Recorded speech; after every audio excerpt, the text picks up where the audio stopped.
I love John Kotter's description of leadership in his 8 steps of leading change. It is the first thing I have students read, or even just reading the 8 steps to get an idea of what leadership is like. If you're not familiar with it, he's since his article in 1995 in the Harvard Business Review, Why Transformation Efforts Fail. It's been reprinted and on his website. John Kotter has a slightly reworded version of his 8 steps, but it goes something like this. 1, establish a sense of urgency. 2, create the guiding coalition. 3, developing a change vision. 4, communicating the vision for buy-in. 5, empowering broad-based action. 6, generating short-term wins. 7, never letting up. And step 8, incorporating changes into the culture. And what I love about that is you see how it's a process whereby somebody tries to push a task, a change, with a group of people with a number of different steps. And so it is not just giving a speech like William Wallace did in Braveheart, or Martin Luther King Jr.'s speech, I Have a Dream, as if that's the only thing that leadership is giving a speech.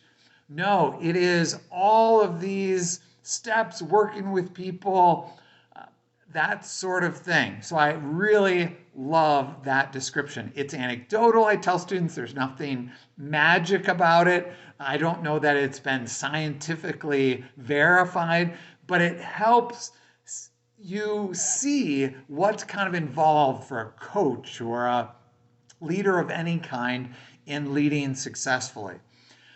The problem is the very first step, establishing a sense of urgency.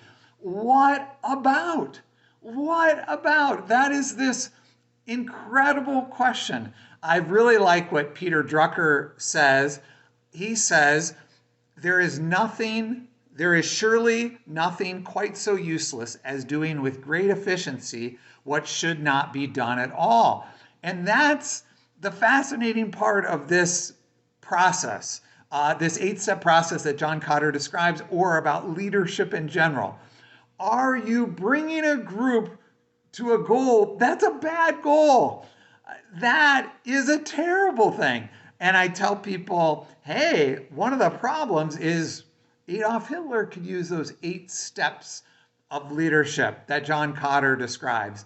So it is really, really crucial that you establish a sense of urgency about the right things, which leads me to the point of this little lecture. And that is that the thinking is never done as a leader. It's aggravating. And if you're a good leader, you are part philosopher, part theologian, something where you are thinking about the ends. And it may, in certain circumstances, seem like you don't have a whole lot to think about. There are a few narrow areas where the firefighters put out the fire, and that's really quite clear. Or you've got the businessman make money, the coach wins, the general wins the war, the politician wins the election. There are discrete ends that you can be really focused on, and that concentrate the mind, and that in most of our minds, that is what leadership is: a very clear, measurable goal, win the war. Generals do it. But the problem is that life generally, even in those circumstances, under further examination, even in business, there are actually other ends that matter to people involved, to the world. So you can't really get away from the philosophizing, even in these sports, business, war, these things that seem really accomplishable and clear. There are all of these questions that crop up. What are the appropriate means that restrain us in getting to this end? And again, are there other secondary goods? And so I think about Plato's comment after trying to think about how to arrange families in a country. In that section of the Republic, it strikes me as quite dystopian, that whole section. But he says, until philosophers are kings, or the kings and princes of this world have the spirit and power of philosophy, cities will never have rest from their evils. And what is really right about that is the idea that a king, a ruler, has to be thinking about ends. That is, he's just totally right about that. And so one of the most frustrating parts of leadership is it's not that efficient. You're working with people, but also you're moving toward a moving target.